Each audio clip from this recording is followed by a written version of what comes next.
in that kind of culture, with that way of thinking, it's almost like if you are not an individual human being.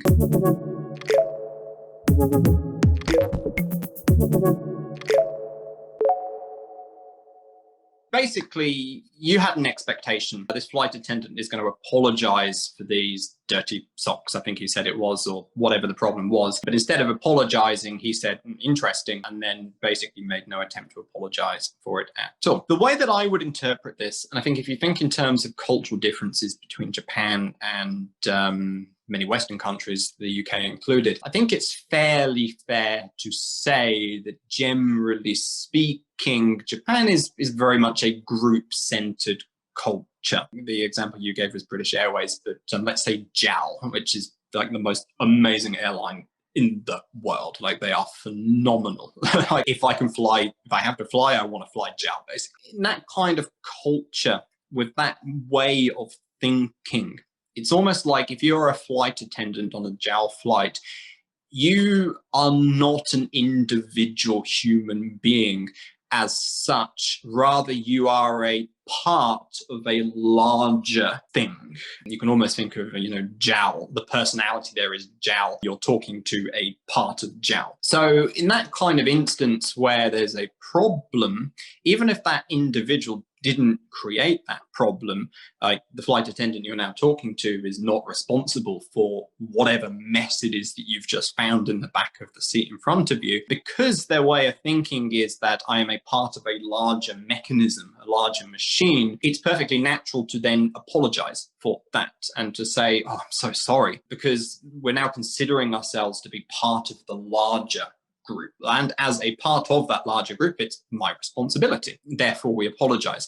But if you think of that in other cultures that don't have that sort of group harmony, group I am a part of a larger thing kind of thinking, and that person is considering themselves an individual, it then becomes, well, I didn't create this mess, it's not my mistake, somebody made a mistake, but I didn't make the mistake. So why would I personally apologize for it? And don't get me wrong here, me personally, like, I'd want an apology as well, and I personally would apologize for it. It's kind of hard to talk from my own perspective, though, because I lived in Japan for so long that I don't really feel like my culture is British or Japanese or anything now. It's more like a weird mix of the two. So that's kind of my personal feelings on that, perhaps aren't very generalizable to other people. But I think that person probably from their perspective is like, I didn't do it, it's not my mistake, therefore it's not my thing to apologize for. Now, the interesting comment is interesting, and it has different interpretations.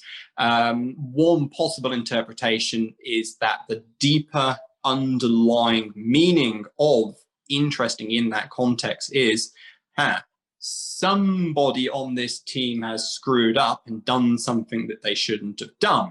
Somebody's not doing their job properly.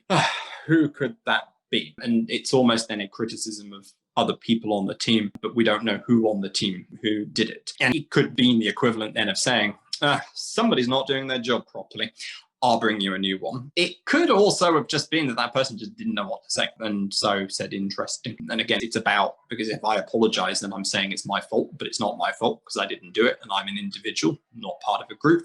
So I would interpret that as shifting the blame to somebody else in the team.